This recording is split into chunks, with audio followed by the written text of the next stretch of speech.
여러분은 소원이 있으세요? 네. 여러분 마음속 깊이에 담고 있는 그 소원은 무엇인가요? 그런데 하나님도 사람처럼 소원이 있으실까요? 네. 빌립보서 2장 13절에 보니까요. 앞에 나왔나요? 한번 읽어볼까요? 시작. 너희 안에 행하시는 이는 하나님이시니 자기의 기쁘신 뜻을 위하여 너희에게 소원을 두고 행하게 하시나니. 하나님께서는요, 하나님의 소원을 사람에게 심어줘서 사람으로 그거를 소원하게 하신다는 거예요. 여러분 안에는 하나님의 마음으로부터 나온 그런 소원이 뭐가 있으신가요? 그리고 성경에는요, 이런 구절도 있습니다. 야고보서 4장 3절에 보니까요, 구하여도 받지 못함은 정욕으로 쓰려고 잘못 구하기 때문이다. 하나님께서는요, 우리가 바르지 않은 소원을 구하면 들어주실까요? 안 들어주실까요? 왜 안 들어주실까요? 바르지 않은 소원을 안 들어주시는 게 오히려 다행 아닌가요? 그거 들어주면은 나도 고생이고 남도 고생이고 모두가 고생일 거 아니에요. 예, 나의 온전치 않은 바르지 아니한 소원은 안 들어주신 하나님 감사하지요. 아멘. 예, 감사 안 하세요? 예, 우리가 그러기 때문에 기도하기 전에 필요한 것은요, 우리의 소원이 정말 바른 것인지, 정상적인 것인지, 성경적인 것인지, 하나님께서 기뻐하는 것인지 반드시 살펴볼 필요가 있을까요? 없을까요? 있습니다. 프랑스 작가 샤를 페로의 동화집에는 우스꽝스러운 소원들이라는 재밌는 이야기가 있어요. 옛날 어느 숲속에 아주 가난한 나무꾼 부부가 살고 있었는데요, 어느 날 나무꾼이 큰 참나무에 도끼질을 하고 있었어요. 그런데 갑자기 요정이 탁 나타나더니 이 나무를 제발 살려주세요 라고 간청을 하는 거예요. 그래서 나무꾼은 그 요정의 소원을 들어주어서 그 나무를 베지 않고 살려주었어요. 그러자 그 요정은 그거에 대한 감사의 뜻으로 나무꾼과 그 아내가 원하는 지금부터의 모든 어떤 소원이든 3가지를 들어주겠다고 하는 거예요. 일을 마치고 나무꾼은 집으로 돌아왔어요. 아내에게 배고프니 저녁을 달라 했어요. 아내는 그 준비를 다 하려면 2시간 정도 걸린다는 거예요. 2시간 정도. 그래서 나무꾼은 혼자 투덜거렸어요. 너무 배고픈데 2시간에 어떻게 기다리라고? 소세지 하나라도 먹었으면 딱 좋겠다. 그러자마자 갑자기 천장에서 소세지 하나가 뚝 떨어지는 거예요. 너무 놀란 나무꾼은 천장을 요정이 말한 게 사실이었구나. 그래서 아내가 물어봤어요. 어떻게 된 일이라고. 그러니까 나무꾼이 낮에 있었던 일을 해서 3가지 소원을 들었다니까 아내가 어땠을까? 기뻤을까요? 화가 났어요. 아니 소세지 하나 고작 먹겠다고 그 귀한 소원 하나 써먹었냐고, 왜 그랬어요? 하면서 구박을 막 하는 거예요. 너무너무 화가 난 아내는 그만 이 소세지가 당신 거에 확 붙었으면 좋겠어요 라고 말을 해버렸어요. 어떻게 됐을까요? 그 소세지가 그만 코에 딱 들러붙었어요. 또다시 소원 하나를 또 하나 써버리게 된 거죠. 두 부부는 서로를 원망하며 코에 붙은 소세지를 떼내려고 막 애를 썼어요. 떼어졌을까? 안 떨어졌을까요? 안 떨어지는 거예요. 떨어지는 거예요. 이제 남은 소원 하나밖에 없는데 이 소원을 남편 코에 붙은 소세지를 떼어나는데 사용해야 될까요? 여러분이라면 어떻게 해요? 좋으신 분들만 있는데. 네. 두 부부는 그 소원 하나가 너무 아까워가지고 어떻게든 소세지를 떼내려고 했지만 안 떼어지는 거예요. 드디어 막 남편 코에서 막 상처가 나고 피가 나고 막 그런 상태가 되었어요. 아내는 할 수 없이 마지막 소원을 사용해서 남편 코에서 소세지를 떼내게 되고 말았어요. 비록 세 개의 소원은 모두 우스꽝스럽게 날아가 버렸지만요. 아내의 사랑을 다시 한번 확인하게 된 남편은 그 아내를 아껴주며 행복하게 살았다고 합니다. 이들에게 우스꽝스러운 소원들의 이 경험은 꼭 나쁜 것만은 아니지 않을까요? 무엇인가를 꿈꾸고 소망하며 살아가는 우리 인생들, 꼭 우리가 원하는 대로 흘러가지는 않지만요. 그 모든 인생의 과정을 통해서 우리의 마음과 인격이 더욱 풍요로워지고 아름다워져 갈 수 있다면요. 그래서 점점 더 어떤 상황에서든 서로를 사랑할 수 있고요. 그래서 더욱 행복할 수 있다면 내 인생, 내 뜻대로 다 되지는 않지만요. 살아볼 만하지 않을까요? 이제 우리 교회 모든 성도들이 그처럼 오랫동안 소원해 왔던 대로 하나님께서 그 모든 교회 이전의 뜻을 성취해 주셨습니다. 모든 빚이 청산되었고요. 16억 대출금 또 그에 따른 모든 비용을 다 처리했어요. 그리고 이렇게 멋지고 아름다운 예배의 장소, 성교의 장소를 하나님께 헌당하게 되었지요. 여기까지 인도하신 하나님께 다시 한번 영광과 감사의 박수를 드리겠습니다.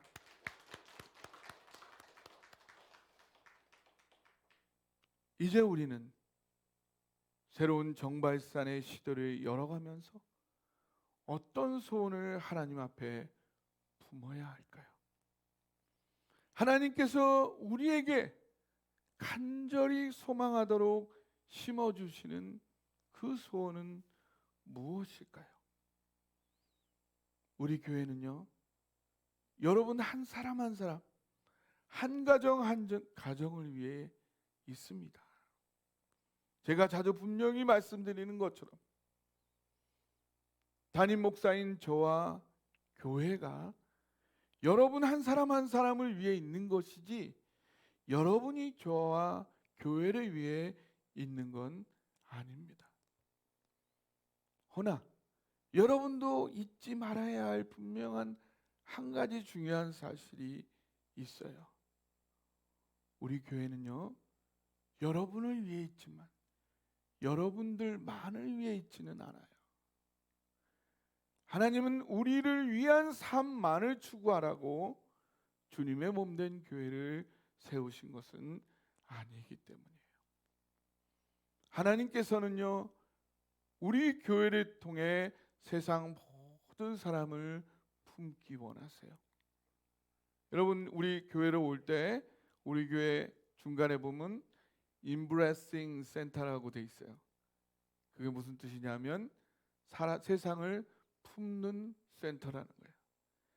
우리는 이 하나님의 거룩한 성전을 통해서 상처받고 외롭고 힘든 모든 사람을 품는, 세상을 품는 그 센터가 되기 원하는 거예요. 내 이 하나님의 품 안에는 그 누구도 제외되지 않아요. 교회에는요, 더하는 건 있어도요, 빼는 건 없습니다.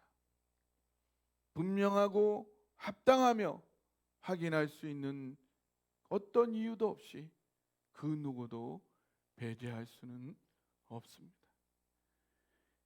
그리고 여러분은요, 우리 교회를 통해 하나님께서 이루고자 하시는 그 소원을 이루는 삶, 그로 인해 모든 것을 더하시는 축복을 누리고자 하신다면요, 여러분이 지금까지 가져왔던 그 인간적 관계의 한계를 넘으실 필요가 있어요.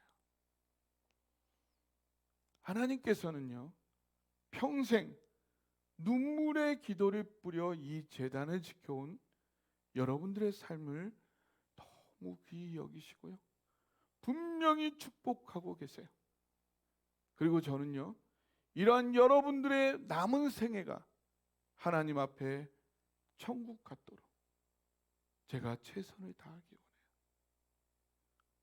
허나 여러분이 계속 오래된 관계와 과거에만 머무르려 하신다면요, 그 모습 하나님 결코 기뻐하실 수 없어요. 그 모습은요, 하나님께서 앞으로 사랑동산교회를 통해 하시고자 하는 일들을 발목 잡으려는 그런 시도들 밖에는 되지 않을 거예요.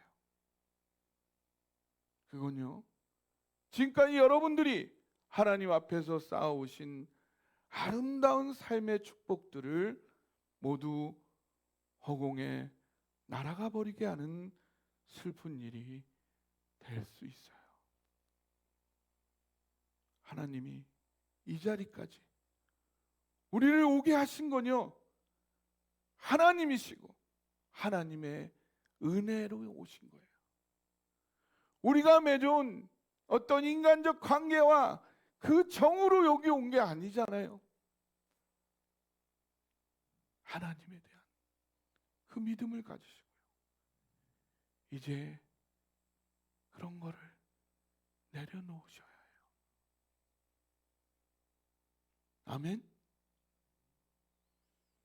그래야 새로운 정발산 시대, 사랑동산교회를 이끄시는 하나님의 위대한 여정에 여러분 기꺼이 뒤돌아보지 않고 동참하실 수 있고요, 그때 하나님께서 여러분과 여러분의 자녀들을 계속 축복하신다는 사실 믿으시기 바랍니다.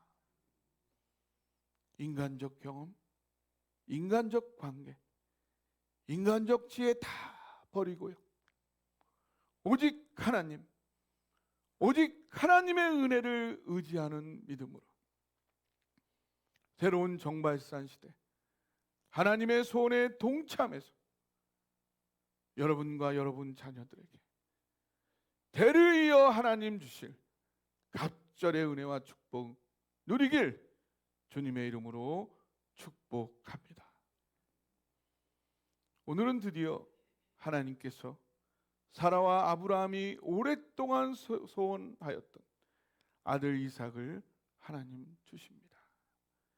이 본문을 통해 우리의 소원에 응답하시는 하나님께서 어떤 하나님이신지 함께 상고해 보기 원합니다. 첫째, 하나님은요, 우리의 슬픔을 돌보시는 하나님이십니다. 따라해 보세요. 우리의 슬픔을 돌보시는 하나님. 네, 우리 1절을 한번 같이 한번 읽어볼까요? 시작.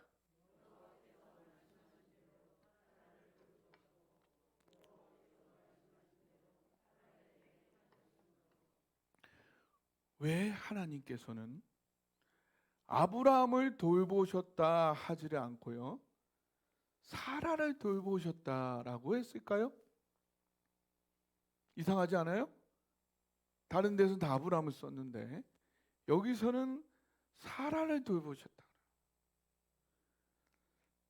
여러분, 이삭이 태어났을 때 누구에게 가장 큰 기쁨이 됐을까요? 아브라함에게 보다 더 기쁨이 되는 게 예, 가부장제, 그 가족제도 아래서는요, 여자는 어딜 가도 대접을 받지를 못해요. 어려서는요, 가정에서 항상 깍두기 취급을 받지요. 예. 집에 아주 맛나고 귀한 게 들어오면요, 누가 그걸 먹나요? 그 다음에 누가 먹죠? 남동생이 먹어요. 누나는요, 나이가 많아도 그거를 먹지를 못해요. 아주 어려서부터 없는 사람 취급을 받아요. 명절에 친척 집에 가면요, 여자라는 이유로 과일도 깎아야 하고 설거지도 해야 해요. 남동생은 뭐 하나요? 텔레비전 보고 있죠. 맛있는 거 먹으면서. 그리고 학원도 누가 먼저 가요? 남동생이 먼저 가요. 좋은 학교도요, 남동생이 먼저 가고 남은 형편이 되어야 누나가 갈 수 있어요. 그죠? 네. 결혼하면요, 결혼하면 출가회의라고 해서 아주 친정에서 남 취급해요. 그렇다고 시집간 시댁에서 대접을 받나요? 아니지요. 완전 최고 낮은 취급을 받아요. 모든 집안의 허드렛 일은 다 도맡아 하게 되죠. 지금은 시대도 많이 바뀌었고요, 며느리도 아주 똑똑해가지고 이런 시집살이 쏙쏙 잘 빠져나갔지만요, 여기 계신 여성 어르신들, 그런 모진 시집살이 지대로 겪으신 분들이시죠. 그런데 이런 여성들이요, 시댁에서 제대로 대접받는 유일한 길이 있어요. 그게 뭔가요? 너무 잘 아시네요.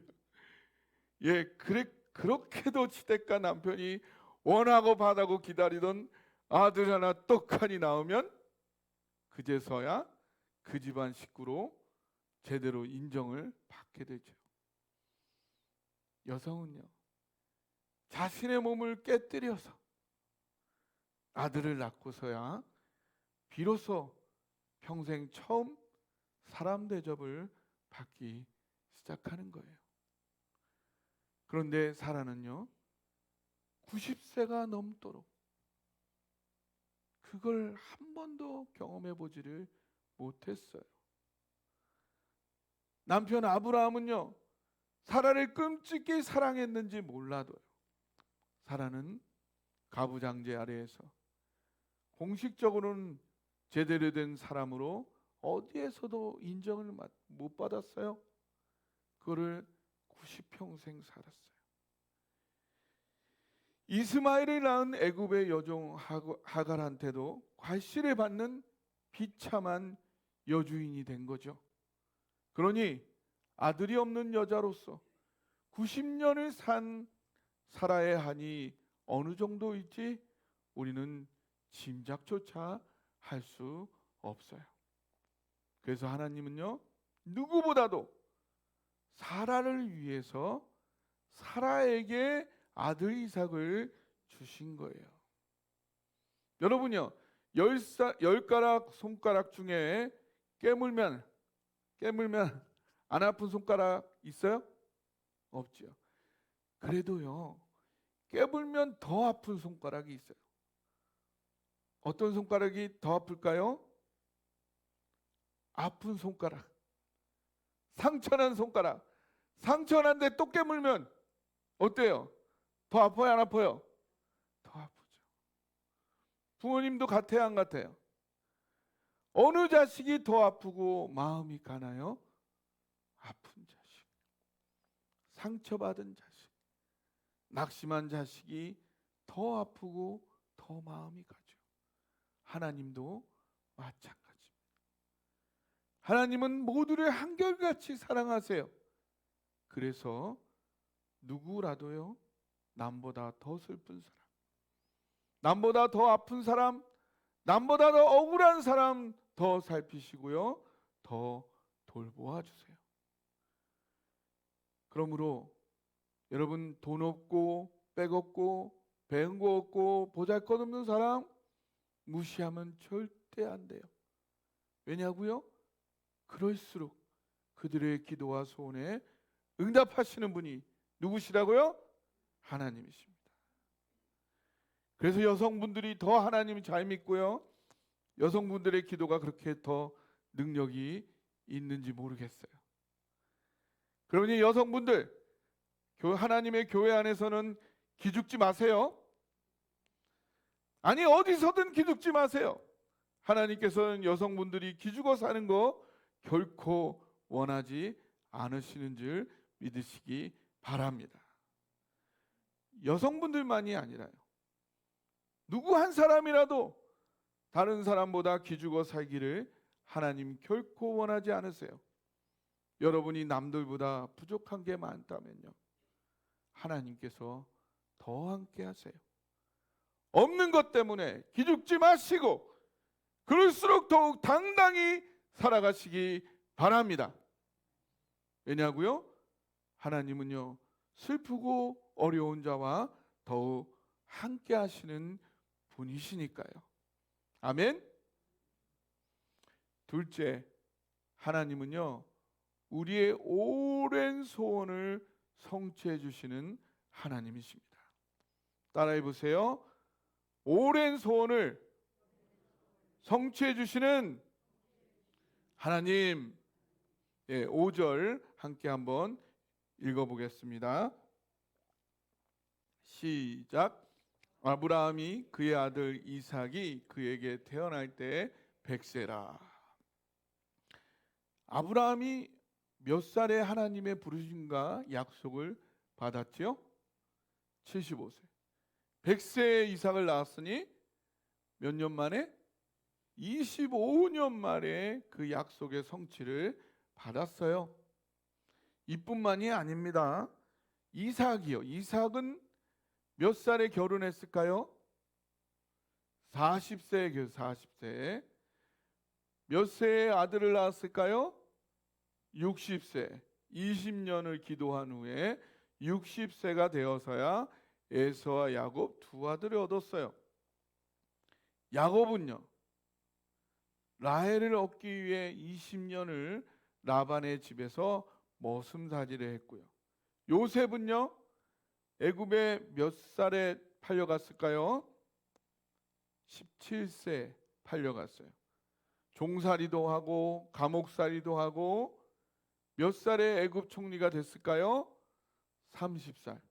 13년 동안 종살이와 감옥살이를 했어요. 창세기에 나오는 이스라엘의 족장들 모두요, 오랜 인고의 세월을 보낸 후에야 비로소 하나님께서 그 소원을 성취해 주셨어요. 하나님은 살아계신 하나님이십니다. 하나님은 어디 딴 데 가 계신 분이 아니에요. 분명히 우리 가운데 살아계세요. 그래서 우리가 견디고 인내하며 기도하면요, 반드시 응답하시고 성취해 주시는 줄 믿습니다. 갈라디아서 6장 9절은 말하고 있어요. 우리가 선을 행하되 낙심하지 말지니 피곤하지 아니하면 때가 이름에 거두리라. 그리고요, 더 위대하고 더 중요한 일일수록, 그 일이 중요하면 중요할수록, 위대하면 위대할수록 더 많은 인내와 연단을 필요로 한다는 거예요. 로마서 5장 3절 4절은 이렇게 말하고 있어요. 다만 이뿐 아니라 우리가 환난 중에도 즐거워하나니 이는 환난은 인내를, 인내는 연단을, 연단은 소망을 이루는 줄 알미로다. 야고보서 1장 2절 3절도 말하고 있어요. 한번 같이 읽어볼까요? 2절부터 4절까지요. 시작. 네, 형제들아, 너희가 여러 가지 시험을 당하거든 온전히 기쁘게 여기라. 이는 너희 믿음의 시련이 인내를 만들어내는 줄 너희가 알미라. 인내를 온전히 이루라. 이는 너희로 온전하고 구비하여 조금도 부족함이 없게 하려 함이라. 여러분, 하나님의 뜻대로 기도했는데요, 오랫동안, 아주 오랫동안 응답이 안 되는 건 그 일이 중요하기 때문에, 더 위대한 일일수록요, 더 많고 완벽한 준비가 필요하거든요. 우리가 교회 이전을 놓고 그동안 얼마나 오랫동안 기도를 해왔어요. 우리 중보기도팀에서 예배 전에 모여서 간절히 기도해왔잖아요. 참 안 팔려도 이렇게 안 팔릴 수가 있나 했었지만요, 하나님께서 금리가 가파르게 오르는 그 직전에 매매 계약을 하게 하셨고, 정발산의 이 좋은 지역에 가장 적절한 가격에 이 좋은 장소를 찾아 매입하게 하셨고요, 충분한 재정으로 최선을 다해 인테리어를 하게 하셨어요. 이 과정 거저 그냥 된 건 아니었어요. 그 과정이요, 수많은 우여곡절이 있었어요. 책을 하나 쓸까 봐요.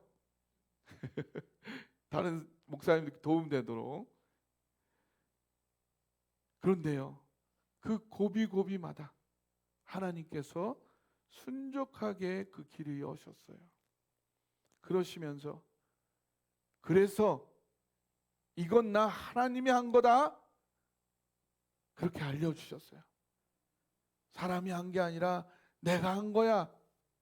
네가 한 게 아니라 내가 한 거라 이렇게 알려주셨어요. 그때 저는 사랑동산 성도님들, 우리의 기도를 하나님이 오랫동안 계속 듣고 계심을 알았어요. 그를 따라 응답하시고 인도하고 계시다는 것을 느낄 수 있었습니다. 할렐루야. 여러분, 이거 외에도 10년 이상 기도해 오던 걸 하나님께서 응답해 주신 그런 경험 있으신가요? 저는 있어요. 아니, 그 응답이 아직 다 성취되진 않았지만요, 이제 응답되어져 가고 있어요. 저는 95년부터 지금까지 27년째 대학생 사역을 하고 있어요. 처음에는요, 인도에 제가 선교사로 가고 싶은 거예요. 그래서 선교사 가기 전에 전도와 제자훈련 내가 확실하게 하고 가야겠다. 그래서 부산에서 대학생 사역을 시작했어요.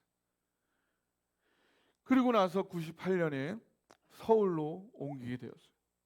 그리고 지금까지 대학생 사역을 하고 있네요. 처음에 저는 인도를 가기 위해 준비하기 위해 이 일을 했지만, 하나님은 이 대학생 사역은, 다음 세대 사역은 제가 인도로 가기 위해서 준비하는 그런 사역이 아니라 하나님 당신의 필요라고 알려주셨어요. 이건 네가 뭘 위해서 해야 될 일이 아니야. 이것 자체가 내가 원하는 나의 필요란다. 저는 때때로 이 사명의 자리를 떠나려고도 했었고요. 그런데 자의반타의반 27년 동안 여기에 이렇게 사역을 하고 있네요. 어떤 분은 그러더라고요. 가정생활에 필요한 재정도 나오지 않는데 그 짓을 뭐하러 하냐고 저한테 그랬어요. 그런데요, 한국의 다음 세대가 세워지지 않으면요, 한국 교회의 미래는 없는 거잖아요. 그렇다면 한국 민족을 통한 세계 선교도 불가능한 거잖아요. 이건 제가 물러날 사역이 아니라 될 때까지 해야 될 사역이었어요. 근데 이제는 곧 길이 열리는 것 같아요. 아멘. 코로나가 끝나고요, 많은 교회들이요 청년 사역에 더욱 힘을 잃었어요. 청년 사역을 하려 해도요 방법을 찾지 못하고 있어요. 그런데 우리 교회에서 올해 연말에 BSU 수련회를 하게 되었어요. 우리가 정발산 성전을 하나님께 헌당하고 첫 번째 큰 행사가 될 거예요. 전국에서 젊은이들이 올 거예요. 적지 않은 교회들이 관심을 보이고 있어요. 주간에는 30여 명의 젊은이들이 참여할 거고요. 저녁 집회에는 더 많은 젊은이들이 이 자리를 채우게 될 거예요. 코로나 이후 새로운 젊은이들의 부흥이 일어나는 출발점으로 정말산 사랑동산교회 새 성전을 사용하실 그 하나님을 찬양합니다. 그리고 제가 내일 파리에 답사를 갑니다. 2018년 평창 동계 올림픽에서 BSU가 경험하였던 올림픽 선교를 2024년 파리에서도 해보려고요. 20년 도쿄 하계 올림픽, 22년 베이징 동계 올림픽도 우리가 선교를 했지만 어떻게 됐어요? 코로나 때문에 다 날아가 버렸어요. 그런데 24년에 파리에서 하계 올림픽이 열리는 거예요. 한국 젊은이들이요, 도쿄와 베이징을 더 가고 싶어 할까요? 파리를 더 가고 싶어 할까요? 어떤 것 같아요? 여러분도 아시죠? 우리 한국 젊은이들 마음을. 그 정도는 아시죠? 한국 젊은이들이요, 대학가 가면은 유럽 무슨 여행 뭐 이런 거 엄청 붙어 있어요. 비용이 아무리 들어도요, 우리 젊은이들 어떻게든 유럽을 가고 싶어 하거든요. 파리 올림픽, 이건 젊은이 사역을 위해 엄청 놀라운 기회라는 게 막 느껴지는 거예요. 파리에 계신 침례교회 목사님이랑 연결이 됐어요. 파리에 있는 현지 목사님. 한 목사님 하는 얘기가, 파리의 젊은이들이요, 올림픽 선교를 어떻게 할 수 있는지 배우고 싶어서 누군가 가르쳐 줄 사람을 보내달라고 지금까지 기도하고 있었다는 거예요. 24년 올림픽 선교를 우리가 하려면요, 현실적인 비용의 숙소를 마련하는 것이 가장 중요한 일이에요. 그래서 지금쯤은 가야 숙소를 알아보고 현지인들과 약속을 해놔야 해요. 임박해서는 아무리 선교를 하고 싶어도 숙소 비용을 감당할 수 없어서 거의 불가능한 일이 되는 거예요. 진작에 가야 했지만 교회 이전 때문에 갈 수가 없었어요. 그래서 올해 가기 전에 가야 된다. 항공권을 예약하고 내일 출발인데 이번 주에 잔금이 다 치러지네요. 할렐루야. 평창 올림픽에 함께했던 미국 친구들에게 전화를 해서, 미국 목사님들한테, 미국 백인 목사님, 그분들이 하는 얘기가, 제가 파리 올림픽 선교를 준비하는 세계 최초의 사람이 돼요. 코로나 때문에 다 얼어 있었던 거예요. 놀랍지 않나요? 저는 하나님 주시는 마음을 따라 그 마음 때문에, 그 마음에 이끌려서 행한 것 뿐인데, 우리 교회와 BSU 파리 올림픽 선교를 이끄는 세계의 장자 교회와 선교단체가 될 것 같습니다. 얼마나 큰 영광인가요? 내년 여름에는요, 하나님께서 인도하신다면 더 많은 분들이요, 준비 답사팀으로 함께 갔으면 좋겠어요. 하나님께서 원하시는 일이니 하나님께서 필요를 공급하시지 않겠습니까? 우리는요, 이제 그 정도의 능력이 되는 그런 나라에 살고 있습니다. 더 많은 도전과 책임을 감당하는, 그를 향해 나아가야 하는 그런 위치에 우리는 이미 와 있어요. 그리고 이제 프랑스 젊은이들도 한국에 초청하려 해요. 우리 젊은이도 파리에 보내고요. 그러면요, 우리 교회는요, 머지않아 미국 젊은이들, 프랑스 젊은이들 우글우글대는 그런 교회가 될 거예요. 그러면 우리 교회 아동들, 청소년들, 청년들 영어와 불어는 기본으로 하게 되겠네요. 아멘. 이 정발산 사랑동산교회 성전은요, 이제 한국의 중심을 넘어서 세계의 중심이 될 것입니다. 아멘. 셋째, 하나님은요, 우리를 완전 만족시키는 하나님이십니다. 따라해 보세요. 완전 만족시키는 하나님. 이제 세 번째로 얘기하니까 오래 갈 것 같다고 생각하시면 걱정 안 하셔도 돼요. 빨리 끝낼 겁니다. 예, 그래도 말씀 한번 읽어봅시다. 2절 7절 한번 같이 읽어보겠습니다. 시작. 사라가 이르되 하나님이 나를 웃게 하시니 듣는 자가 다 나와 함께 웃으시리로다. 또 이르되 사라가 자식들을 젖먹이겠다고 누가 아브라함에게 말하였으리오마는 아브라함의 노경에 내가 아들을 낳았도다 하니라. 하나님은요, 오늘도 살아계신 하나님, 오늘도 역사하는 하나님이세요. 우리의 오랜 기도에 반드시 응답하시는 하나님이십니다. 그리고 그 하나님은 나보다 나를 더 잘 아시는 하나님. 내가 나를 더 잘 알아요? 하나님이 나를 더 잘 알아요? 내가 나를 더 만족할 수 있어요? 만족시킬 수 있어요? 하나님이 나를 더 만족시킬 수 있어요? 우리를 누구보다 만족시킬 수 있는 하나님, 내가 구한 것보다 더 넘치게 채우시는 하나님, 내가 어떤 것을 상상하더라도 내 상상한 것보다 항상 그 이상으로 채워주시는 하나님. 그래서 이삭이라는 이름처럼요, 이삭이 무슨 뜻이죠? 웃음이란 뜻. 웃음. 그냥 피 굳는 게 아니고요, 너무 행복해가지고 입꼬리가 막 올라가서 주체할 수 없는 웃음. 그게 이삭이에요.